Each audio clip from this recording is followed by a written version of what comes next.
Good morning, Silver and Black Nation. I'm your host, the Bat Fry, and you are watching the Silver and Black Lair LA Kings edition. What a freaking game last night. Jesus criminy. Holy cripes. She was a heart stopper. I'll tell you that right now. She was definitely a heart stopper.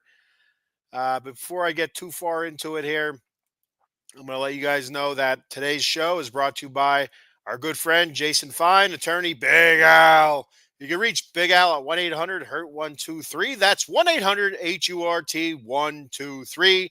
Jason Fine specializes in motor vehicle accidents, slip and falls, workman's comp, and personal injury claims. He has three office locations conveniently located throughout Pennsylvania and New Jersey. His office in the Garden State of New Jersey is located in Cherry Hill on 3 Greensward Lane. The phone number there is 856-209-5258. And he has two locations in the Keystone State of Pennsylvania, one on the east side and one on the west side.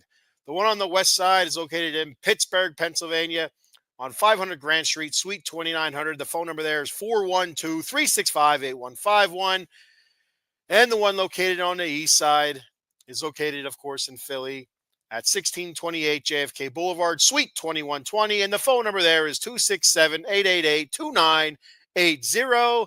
That's Jason Fine, attorney Big Al. Be sure to let him know that you are a part of the Out of the Box family, and he'll hook you up with a great deal.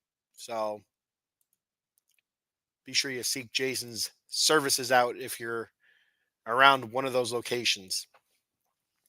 Pennsylvania, Jersey, all the good places, right? Everywhere. That's where everybody wants to be. Everybody wants to be in Jersey and Pennsylvania, right? And I don't know. I don't know about that.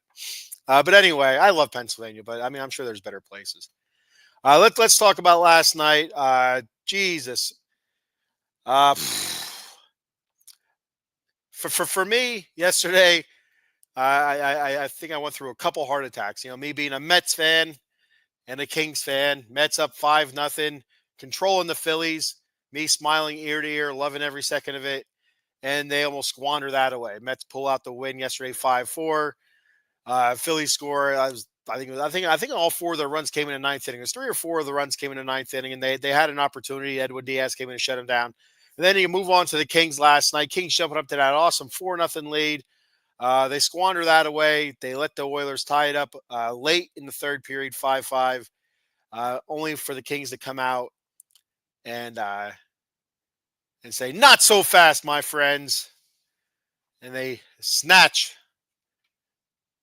victory from the jaws of defeat there. Awesome. What an amazing roller coaster.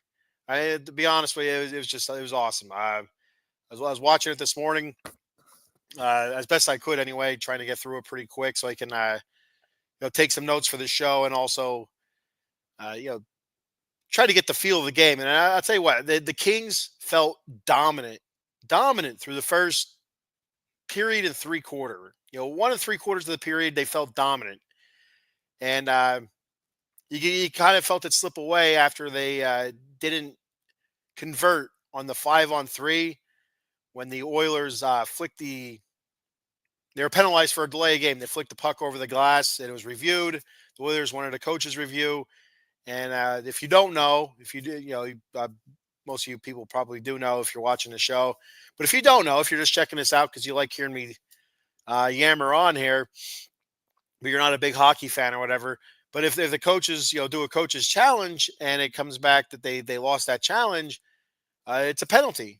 So it's a bench penalty, and they have to serve that penalty. So it was a risky move by the coaches for the Oilers, but they felt like it was worth it, and they lost that challenge. So you not only had a player, I don't remember who it was who flicked it over the glass. It doesn't really matter. But he's serving his 2 minutes in the penalty box, and they had to have somebody serve the 2-minute minor for the bench penalty for losing the challenge. So the Kings had a great opportunity with a 5-on-3, which they scored on. Also in the game, they scored on a 5-on-3. So they can do it. We seen them do it, and it's some great opportunities on that 5-on-3. at that point of the game. There late. I think I was late in the second period.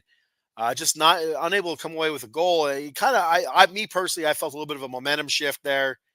Uh, I don't know. I don't know if that's exactly what happened, but I've seen it happen throughout the season. It happens. It happens a lot in hockey where there's a big penalty kill by a team, and all of a sudden you kind of feel the momentum change. But being up 4-0, you have to feel pretty comfortable. And things got uneasy. You know, I don't want to say fairly quickly, but things became uneasy. You started getting a little queasy as the third period went along, and then at the end there, all Kings fans were reaching for their Pepto and or Mylanta or whatever it takes, the Tums, to kind of settle their bellies down. And then nausea, indigestion, upset stomach, uh, diarrhea. I don't remember what all the symptoms were. So yeah. So let me go over the scoring summary here real quick. So we had the first period. Kuzmenko scoring a power play goal, assisted from Fiala and Kempe. That was 2:49 into the first period. Put the Kings up 1-0. Quentin Byfield, he scored a goal there in the first period as well, assisted by Drew Doughty and Mikey Anderson. That was 19:27 into the first period. Move on to the second period. Adrian Kempe puts the Kings up 3-0 with his first of the playoffs, assisted by Kuzmenko and Kopitar. Is Kuzmenko's second point of the game at that point. That was 14:47 into the period. Philip Denault put the Kings up 4-0 just a few minutes later, scoring his first of the playoffs, assisted by Quentin Byfield, who was his second point of the game at that point as well. And like I said, with them killing off the penalty, I'm trying to remember the exact moment when that penalty was. It was during the second period, and I feel like it was before the Oilers scored their first goal, but I could be wrong. Maybe it was a little bit earlier, but I felt that you could feel a little bit of a momentum shift. So late in the second period, with about like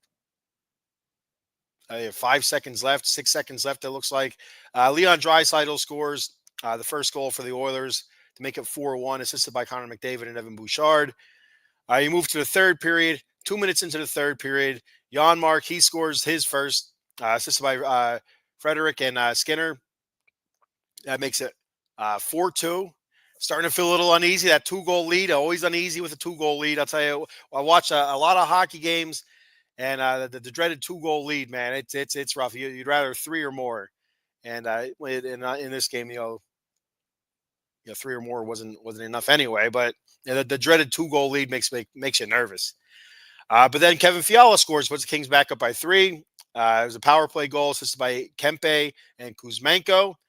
But then the Oilers come strike back. That's a few minutes later, 7:43 into the third period.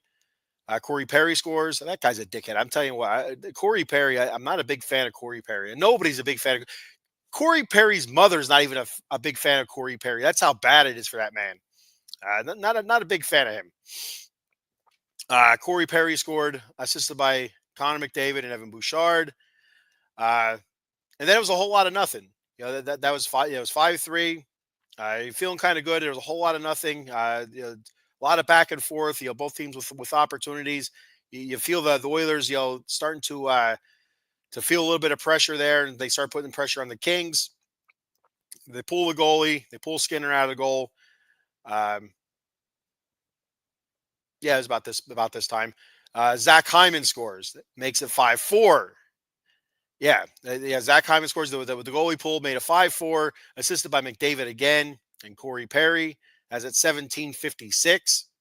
And if you're a Kings fan, if you're watching this, you probably are. You're kind of getting flashbacks over the last couple seasons of the Oilers being a skater up, and just how bad the Kings were against that. And is getting that, a 6-on-5. Yeah, like it's a lot of guys on ice. I get it. The goalie's pulled, but it's still, basically like a power play for the Oilers. And it's a struggle, man. It is a struggle. And just 37 seconds later, Connor McDavid scores, ties the game up at 5. That was assisted by Leon Draisaitl and Evan Bouchard. That was Bouchard's third assist of the game. And I mean, like, just you can feel the air being zapped out of the crypt, out of crypto.com arena there, out of the crypt. You just feel I like it. Such a boisterous crowd. They were so loud. That had to be the loudest I heard them all season. Great. Kudos to the fans. Great job. Just they brought their A game tonight. They really did. When the Kings were all over Skinner through the first and second periods. When the Kings were up 4-0, the Skinner chants, awesome. You love it, especially during playoff time. It's the fans getting on the goalies and stuff. All you hear is Skinner, Skinner. Love it, absolutely love it. So loud. Again, great job by the LA fans. Just really taken over early on, and like I said, the Oilers were able to zap the energy out of the crypt there. The last two goals, one to bring them within one, the other one to tie it up by McDavid, and man, it was a gut punch. It really was. And my thought is like, man, it's the Kings are best 5-on-5, so they go back to 5-on-5 with that goal because of course the Oilers are gonna put their goalie back, and my thoughts go to overtime right away. I'm like, at least it's not a 3-on-3 overtime like you get in during the regular season with the short 5-minute overtime set, and then shootout if nobody scores. They go back to 5-on-5 regular hockey 20-minute periods in overtime in the playoffs. So that was the one thing where I felt like, okay, I feel good about that, but we didn't need it. Did not need it. 19 minutes and 18 seconds into the third period, Philip Deneau scores his second goal of the game, assisted by Trevor Moore and Vladislav Gavrikov, to ice the game for the Kings, to put things away, to put the baby to bed, to turn the lights out, and usher the Oilers back to their locker room. So, and it's a great sequence. It really is. I'll get to that in a couple minutes here. So, looking at some team stats from last night. First off, uh, Kemper stopped 20 out of 25 shots for an 800 save percentage. A lot of tough shots. I mean, when you face the Oilers, you're expecting a lot of pinpoint accurate type shots, and that's what you got. I feel like it was a lot of stuff. Darcy's able to stop a lot of initial shots, but some of the rebounds were able to Oilers were able to collect and get by him, and just some beautiful passing at moments. Just led the opposite side of the net open. What are you going to do? I mean, there's only so much you can do. I feel like our defense kind of let him down a little bit there, especially in the third period, where the Oilers were able to score 4 goals on him. So, at the end of the day, he gets a W. The Kings get the W. Stats don't look great, but stats don't matter in playoffs, especially in the playoffs. Who gives a shit about the stats, save percentages and whatnot? It's all about the win. Looking at team stats here, shots on goal went to LA 30-25. Hits went to Edmonton 42-30. Faceoffs 1 goes to Edmonton 34-31. Power play, huge here. Kings were able to kill off 2 power plays. Edmonton was 0 for 2. And the Kings were also able to score on 2 power plays. That's 6 games in a row, I believe. 5 games in a row at the end of the regular season. Now this one here, that's 6 games in a row. The Kings have a power play goal, which is phenomenal. Looking back on this past season, the way it went with the Kings in their special teams, penalty kill for the most part, top 10 the whole season. There were some ebbs and flows throughout the season where it didn't look so good, but for the most part, fairly consistent, good penalty kill. But the power play has been dog crap for most of the season. When the Kings were able to trade for Kuzmenko, who had that on their little bingo board, right? Who had the Andrei Kuzmenko being the turnaround the Kings needed, especially on the power play. I mean, since he came to the Kings, the power play has been anywhere between 21 to 23%, which is phenomenal because before that it was a 14, 15, 16%, somewhere around that area. So I mean, it was really, really bad before, and it went from bad to decent. And it didn't have to be good or anything like that. It didn't have to be great. It just had to be better than what it was. So it went from bottom half of the league to right there smack in the middle, and that's what they needed. Absolutely. So block shots was even 14 apiece for Edmonton and LA. So yeah, it was a good game. The one thing that the stats really don't show here, you look at the face-offs one and 34-31 with Edmonton with the slight edge. It felt like a lot more. Edmonton was winning a ton of face-offs. I felt like the Kings won some really big face-offs there in the third period, uh, and to kind of try and ice the game. They had a couple chances at the empty net that they missed on that hurt, pretty bad. But I felt like down the stretch, the Kings were able to get some big face-off wins and kind of even that out a little bit. But it felt like the Oilers were way ahead in the face-off circle, which the Kings need to get better at. They need to win those face-offs, especially defensive zone face-offs. My God, it's so scary that those guys have such quick triggers and the pinpoint accuracy at which they shoot with is really is unbelievable. And those defensive zone faceoffs, they have to win them. They have to win them and get that puck up the side. So go back and breaking down these goals. The first goal of the game is a great puck movement by the five forward power play. Led to Kuzmenko creeping to the edge of the crease there behind Skinner. Kempe let one rip. I don't know. The announcers on TV said it was kind of like a shot pass. So that kind of explains it, pretty well. I don't know if Kempe was trying to shoot it or if it was a pass, just a hard pass to Kuz, behind Skinner, but he was able to deflect it right in. Nice little tip into the net there, wide open net. Put the Kings up 1-0. The second goal, Laferriere keeping the play alive, taking a couple big hits. Doughty blast flutters into the air. I think it was deflected. I don't know if it's deflected by Skinner or a defenseman. I watched it a couple times. I couldn't see it. I don't know. Either I'm blind or you know. I'll tell you what. So I tried watching the game on my phone while I was at work on break, and I'm watching. Like every time I thought it was the puck, there's just like a piece of dirt on my phone. I'm trying to wipe it off, then, and it's like it's hard to watch hockey on your phone. It really is because everything's so much smaller and something you think is the puck isn't. It's you know a piece of dust or dirt or whatever. It's like, oh man, I'm watching the wrong damn thing here. But the Doughty blast flutters into the air. QB grabs it out of the air, sets it down. Quick shot from a really tough angle. Goes top shelf behind Skinner. Great shot by QB. Puts the Kings up 2-0. That third goal, the Kings force an ugly turnover into the Oilers in the Oilers zone. And the constant pressure at the net.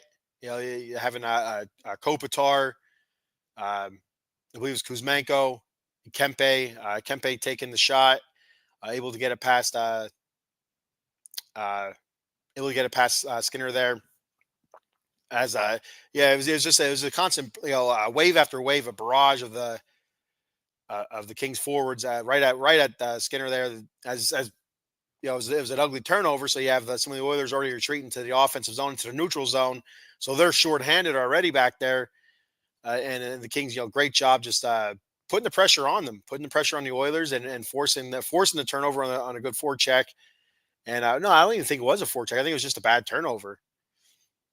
Yeah, that one was just a really bad turnover by the Oilers. Kind of carelessness or laziness.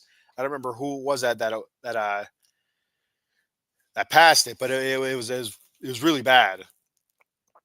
That led to the third Kings goal there in the second period. I mean, put the Kings up 3-0 in the second period. As Kempe gets the puck around the sprawling Skinner.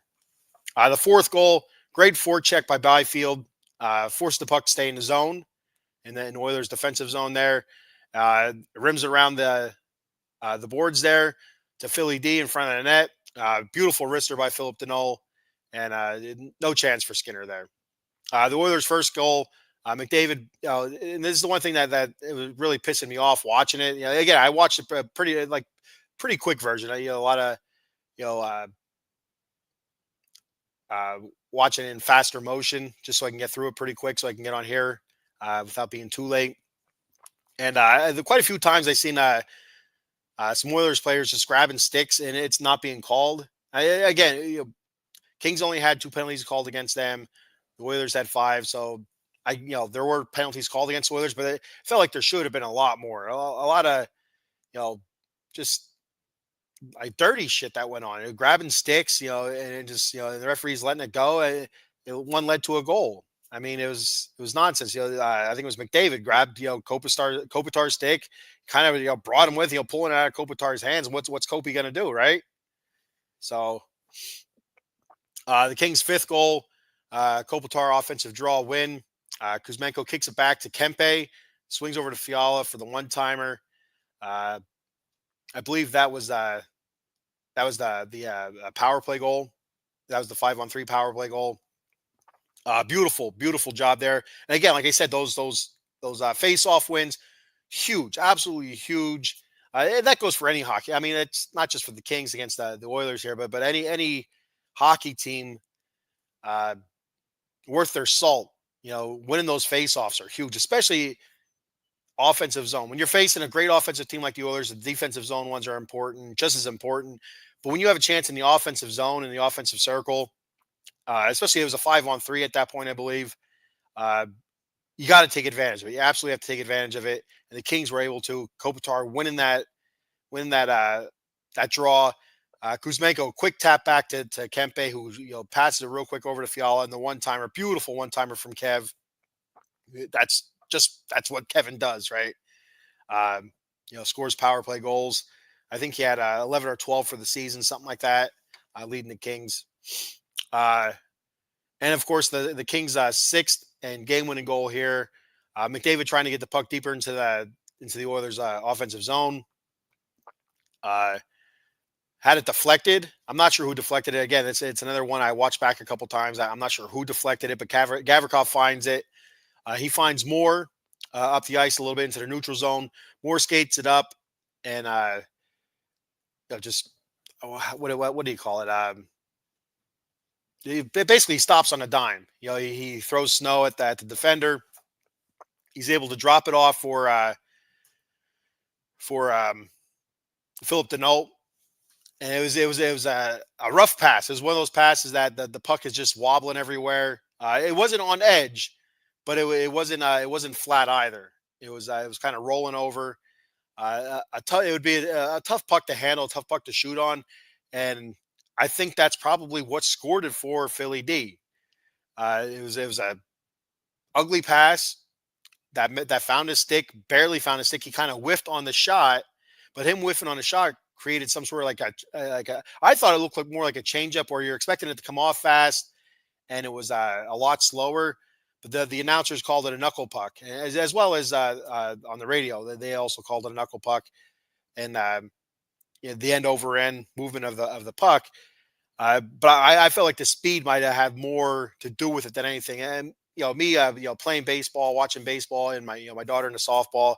It's you see something, you see 80 mile an hour, you know, shots in a hockey game, constant 80, and where he's at, it was going to be a one timer. So you're expecting some sort of steam on this, and for that puck to come at you at 20, you're sprawled in a certain way. And another big key to this play right here is Warren Fogle in front of the net. Great job by Warren Fogle, getting in front of the net, creating a distraction, jumping in the air, trying to clear the puck coming in. And he was nowhere near clearing it, but I guess it went to the side of him. It was hard to tell how it got by him because he jumped and it wasn't under him. It was kind of going by his midsection, so it had to be to the left of him. And but just that distraction in front of the net, it's somebody jumping up in front of you and having that body in front of you, it created a distraction. And that also helps with that puck finding the back of the net. And that was it. That was it. The Oilers pulled the goalie again. The Kings were able to control it. I think they won the draw off of that and were able to get it up the ice. And there was no icing on that one. It didn't make the end line, so that killed the rest of the time. So it's a great win for the Kings. And so a couple things I seen online last night on Kings Twitter. A lot of relief from fans, which you understand after being up 4-0 against a team that you're facing for the fourth time in the playoffs in a row, four in a row. The last 6 series the Kings have lost have been to the Oilers, I believe, playoff series. That was a bit of knowledge they were spitting out last night on the radio. And but it's four years in a row. This is the fourth year in a row. They're the boogeyman basically, right? They're the boogeyman. It's reoccurring, and finally you stand up for yourself, and you know what, I'm not afraid of you. Uh, and you stand up to the boogeyman. And I feel like the Kings stood up to the boogeyman. The boogeyman kind of scared them a little bit, but they were able to dust themselves off, get up in the boogeyman's face, and say, "No, we're not going to let you take this from us." And Kings were able to come away on home ice with that big victory. And another thing I've seen on Kings Twitter last night, or Kings X, I don't know what the hell Kings Twitter sounds better. Was a lot of people wondering if this gives the Oilers, even though they lost the game, some bit of momentum, a moral victory. And I know a lot of people's sentiment on moral victories and a loss is there's no such thing. A loss is a loss, and there is no moral victory. But I do think there are such things as moral victories and losses. I'm not that guy that thinks there's no moral victories and losses. Sometimes there is. Sometimes there is. I don't see that in this game. I can see where you're coming from with that. A team being down 4-0, coming back, tying it up 5-5. Being down 4-0, 4-2, 5-2, 5-3, 5-4, 5-5. Coming all the way back there, especially in the third period, having all the momentum, and then losing. You think, well, you know what? That's they're out of it. What did they have to lose? It was a good moral victory for them. They had the momentum, even though they lost that game. I don't buy that. I don't buy that. I do believe in moral victories and losses, but I don't think this is one of those instances. If anything, I think this might hurt the Oilers more than it helps. Uh, Coming all the way back like that with their superstars taking control, and the Kings not going away. The Kings not folding. The Kings from the last basically 2 seasons, I would say, in the playoffs, the Kings would have folded. They would have folded up shop and hung their heads, and they would have lost that game in overtime. I almost guarantee it. Not this year's team. Absolutely not. Not this year's team. This year's team feels different to me than over the last 3 years, three playoff seasons. This team feels different. There's a different swagger about it, different attitude about them, and the chips were down, man. The chips were stacked against them. They were down, and they could have folded. They could have folded and say, well, all right, we'll see you Wednesday, and that would have been it. They didn't. They stood up. They said, no, we're not done yet. We're not done. This is our house. We've kicked ass here all year. We've set records. We've tied records this season, and we're not afraid of you anymore, boogeyman. So that's what they did. That's how I feel. There is no moral victory for the Oilers in this. Yeah, they did come back from being down 4-0. But the Kings didn't go away. The Kings didn't fold up shop like they would have last 2 seasons, I believe. So, especially last year. Last year, I would have felt they would have folded up shop, and it would have ended in overtime probably pretty quickly. So, great job by the Kings. Great leadership. When you have something like that, when you have the odds stacked against you, you need great leadership. And I feel like Philip Deneau, scoring that game-winning goal, being your alternate captain and whatnot, shows great leadership from him. And Kopitar, Drew Doughty, Gavrikov, guys like that. Kempe, Adrian Kempe, and Warren Fogle. Warren Fogle. You didn't hear his name a whole lot last night, but he showed up at the biggest moment, just getting in front of the net. And that's what you have to do. You be a distraction. If you're not going to find your way onto the score sheet, to help your team out, so just be a distraction, right?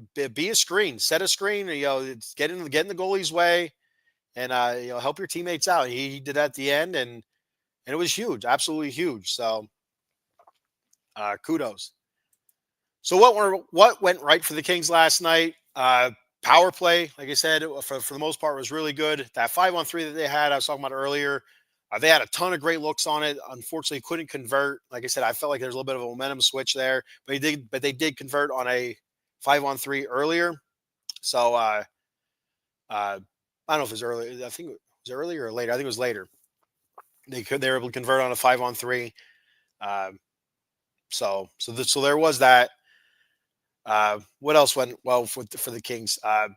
Being able to keep their heads on straight as the Oilers were trying to play dirty with them, trying to drag them into the depth. So basically, trying to get the Kings to retaliate. That's kind of scumbags the Oilers that Oilers team is filled with a bunch of scumbags. And you know what? I respect the hell out of Connor McDavid. He's a great player, really is. But yeah, he's the leader of the scumbags. I feel like that team's just filled with a bunch of scumbags. And you know, going back to the the bullshit with the check in the back of Byfield's head last week.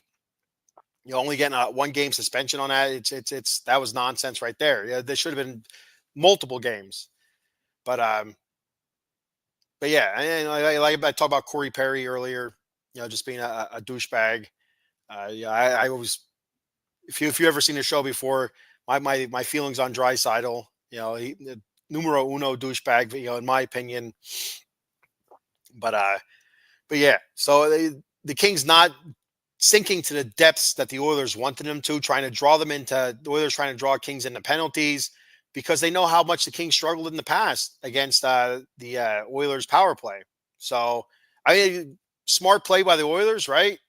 Trying to drag the Kings into that, trying to get down and dirty with the Kings, trying to force them into taking penalties, just by roughing them up in front of the net or checking the Kings hard, hoping for retaliation, grabbing sticks, pushing, jawing after the play, stuff like that. Kudos to the Kings for keeping their heads on right. I'm sure it's probably something Jim Hiller had to talk to them about. Was uh, not letting the Oilers dictate special teams. I'm sure. I'm sure it had to come up. Don't let them drag you into that game. Play your game. Play disciplined hockey, and that's what the Kings did. Only taking 2 penalties. Great job there, and killing both of them. And early on, through periods 1 and most of period 2, not allowing the Oilers to get any sort of offensive rhythm. So, even though the Oilers didn't get any offensive rhythm through period 1 and most of period 2, they found it. And they found it pretty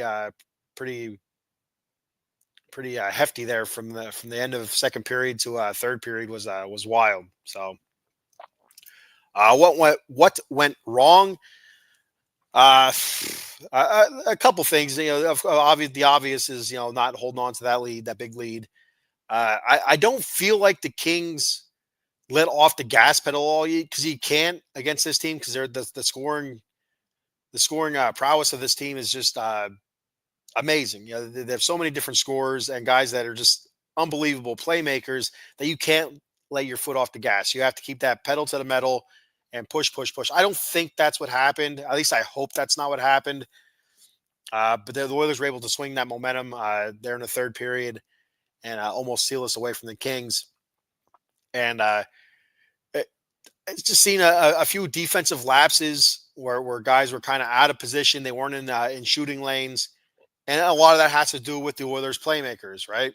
So just unconventional moves and stuff that you don't see when you're playing against a normal team. When you're playing against somebody like uh, I don't know, a Vegas or whatever, you don't see somebody taking five players on, like a McDavid would, and then make it through and weave his way through and get a shot off. You don't see that against Vegas or against against maybe like a Winnipeg or whatever. So it's unconventional. And I guess it's probably harder to defend, naturally anyway. And but the Kings have to be used to it. They've played the Oilers so much over the last few years that it's nothing new. That they need to really button that defense up. You know, stay disciplined, stay in your lanes. The one goal that was it McDavid? Did McDavid score this one? I'm not really sure, but Doughty went down. No, was it? It wasn't Doughty. It was oh shit, who Edmondson, I think it was. I think Edmondson went down, got flat, but there was a gap between his skates and the goalie, and they passed it right through there. Kemper tried getting a stick down to take that gap away. Too late. wide open net on the other side, stuff like that. I feel like for the most part, the Kings weren't allowing gaps like that throughout the season, or allowing passing lanes like that when they'd get flat. But again, it takes a pinpoint pass from some amazing athletes on that side, and that's what they get. So uh, tough. And what else went wrong? Again, I like the Kings and Oilers fairly close at the final tally for faceoffs, but for the most part, I felt like the Oilers dominated the faceoff circle. The Kings need to be better there, and so yeah. All right. So keys to victory moving forward for the rest of the series. I feel like, especially going into Wednesday's game two, uh, continue staying out of the penalty box. Right, continue staying out. Don't play that dirty game with them. Stay out of that penalty box. We don't want to give them any extra opportunities with man advantages or whatever. We've seen what could happen there when they pulled the goalie, and we see what happened last year. It was like a 46 or 47% on a power play last year, which is absolutely insane against the Kings in round one. So continue staying out of the penalty box, and of course continue scoring on the power play. Continue with that great puck movement. Keep the pressure on uh on Skinner. We've seen in the past Skinner look really bad, right? Last night, he didn't look his best. But we've seen also Skinner shut us down. We've seen Skinner look really good, make some absolutely amazing saves.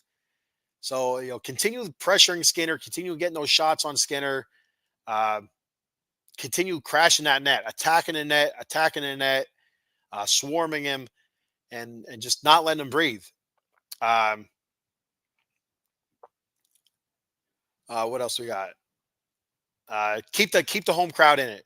No matter what you can do there, no matter how you do it, whether it's a big hit or just big defensive stops or clearing the puck out of his zone, keep the crowd in it. Don't let the Oilers get a multiple goal lead. If you can, if it's preventable at all. Keeping that, like I said, the crowd was so good at the Crypt last night, so loud. I felt like they were a big part of that win last night. Keep that crowd in it. Keep the crowd in it, and use that home ice advantage. We haven't had the home ice advantage against the Oilers in this 4 year run. I believe this being the fourth year in the first round. I think we were all the third seed. If I remember correctly, we were all the third seed the past 3 seasons. So the Oilers had the home ice advantage. Now the Kings with the home ice advantage, we had the best home ice record this season. I think if I remember correctly, we broke a Kings record for most home wins in a season. Tied franchise points and wins in a season as well. We are better than the Oilers, or a better team than the Oilers. We don't have the amazing superstars the Oilers have. In douchebag Draisaitl and Connor McDavid, guys like that. But we have a better team than the Oilers do. So, continue using that. We have a better goalie than the Oilers do. And the hell with it, we have a better coach as well. So, we got a couple comments here from Mike DiCarlo. He said, I just randomly found your stream. What a crazy finish to the game. Oh, absolutely insane. Insane. What were your thoughts on that shot by Philip Deneau? It was just like, I feel like if he would have got a clean shot on that, I don't know if that would have went in. I feel like there's a chance that Skinner saves that. But with it being a knuckle puck or a bit of a changeup, I think that really helped him. And then having Fogel there right in his face, just jumping, randomly jumping, trying to clear the puck, which I don't believe he did. I don't think, obviously he didn't hit him because the goal went to Deneau. But yeah, what were your thoughts on that shot? It was a crazy shot. A little bit of luck there. A nice drop pass by Trevor Moore to get it to Philly D. But a little bit of fortune was on our side. And why not, right? Mike also says, I wouldn't trust Skinner at all. No, absolutely not. And it's always, the last few seasons we played the Oilers. That's what's been said. Their biggest glaring weakness is Skinner. And I don't know if that's true this year or not, but we've seen Skinner be really bad. But I just remember last year, there was times where there were some games where he shut us down. He looked really, really, I mean, just made some amazing saves, shut us down. And we can't let Skinner get hot. We gotta keep on, keep putting the the puck into the nylon there. Just continue barrage, and keeping that crowd at the crypt. Keep them chanting. Skinner. Just getting on his ass. It's so important. So important. You may not think that stuff works. Uh, you know, when you're watching a game or whatever, and you hear the crowd chanting the goalie's name, because he's playing like garbage. But that has to play on their psyche. It really does when you think about it. I mean, you just let up let's say your third goal of the game, right? You just let up your third goal of the game. Everybody's chanting your name. You're already pissed off, and you're in your head. You're thinking like, oh yeah, what is it's going through all the different scenarios. Now you're pissed off at the crowd because they're chanting your name. You're not in the game anymore. You're thinking about 10 different things that don't even matter. So it has to really play on their psyche when that whole arena, I don't know how many the crypt holds, 17,000 or whatever it is just constantly, you know, mocking you, calling out your mistakes, your foibles. It has to mess with you. Mike also says, yeah, for sure, a knuckle puck helped. Of course, that would would bounce in. Huh? A bit of luck is always good. Yeah, I mean, better to be lucky than not, right? I was ready for OT. I wasn't expecting LA to score in regulation. Neither was I. I was really the one saving grace on that. I talked about a little bit earlier, Mike, was for those that are joining me a little bit late. We're sitting at 162 live viewers now, which is awesome, fantastic. Be sure to follow us on Out of the Box Sports, OOT Box Sports. Hit that like and follow on X and YouTube. We're also on Facebook. Mike here's commenting on from YouTube. So hit that subscribe button. You can also follow me on YouTube and on X. On X, at SB underscore Lair underscore, no, at SB underscore Lair underscore OOTBE. And my YouTube is a whole bunch of, I am not even going to get into it. There's a whole bunch of letters in there, and it doesn't even matter. I'm going to get back to this. But yeah, so thanks for checking the show out anyway, Mike. I was expecting it to go to OT as well. And like I said, the one saving grace for me was that it was going to be 5-on-5. The Kings are extremely good on 5-on-5. They're at their best when it's 5-on-5, and it's a full 20-minute period. I mean, obviously it's sudden death. Whoever scores first wins, but it's not that regular season overtime where you get the 3v3, and it's just a lot of open ice. That's Kings don't do well with open ice. It seems like, whether it was a 4-on-4 this season or 3-on-3s, they just don't do well with it. A lot of overtime losses. McDavid face after that goal went in was priceless. Come on, Skinner. Absolutely. And well, even Skinner, when it went in, he's kind of on his knees there. He's probably saying to himself, come on, Skinner. He was beside himself too that went in. So it has to be frustrating for McDavid. It really does. For as close as they were last year, and everybody talking about the McDavid crying in the locker room, which I'm not one of those that really poke at that. I mean, it is you put a lot of work into something and you come up short like that.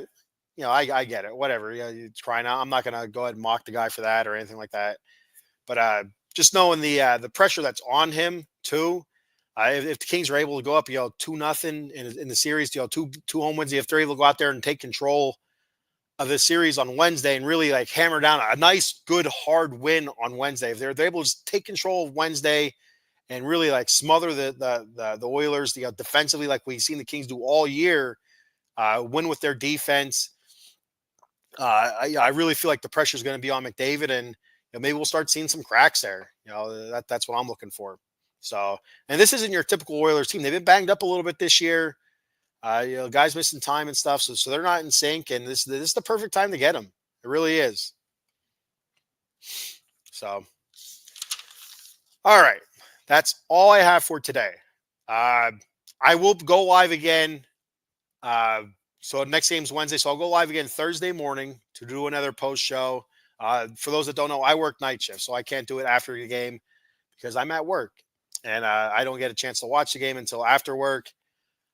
because there's strict rules about phones and stuff like that on the floor. So I must adhere to those rules so I do not get fired, so I can make money and live. The kids like their toys and whatnot. So I like doing this. So if I get fired because I'm watching or listening to a Kings game, I'll be in a little bit of trouble. I won't be able to do this anymore. So so I will go live again Thursday morning to do another post show like game recap kind of thing.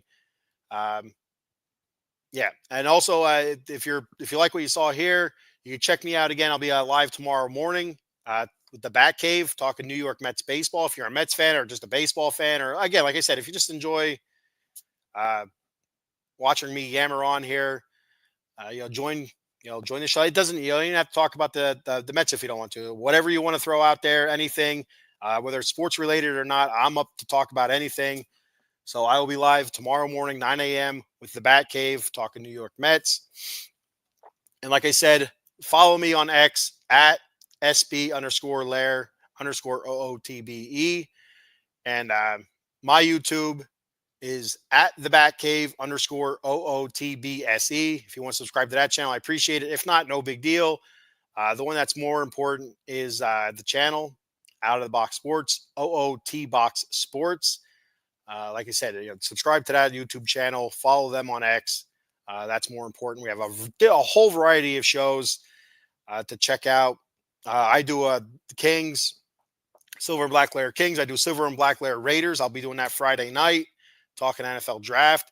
I do the Bat Cave, like I said, on Wednesdays, talking New York Mets baseball. I also do a show on Saturday nights, the Atomic Drop, talking WWE wrestling. So if you're a wrestling fan, check that out. We have a Cowboy show. We have 4 for 4 Philly sports. If you're a fan of Philly sports, whether it be the Eagles, Sixers, Flyers, Phillies, check that out. We have that show. We have a Washington Commanders show. If you're a Commanders fan, Washington Commanders football. We have college football shows coming up here pretty soon. So yeah, a whole different variety of shows. And if you're interested in doing a show, if there's a team that you want to see covered, that you're like, hey, I can do this. This guy's an idiot. He's out here yammering on for how long now? I can do what he's doing. Let us know. Reach out to us, and we'll get you started, and we'll break it down for you. So, all right, like I said, that's all I have for today. And one last thing, thank you everybody. We're almost at 1,100 live shows here on the network, Out of the Box Sports. Thank you to all of our viewers. Again, 165 live viewers now. Without you guys, we'd probably be at 10.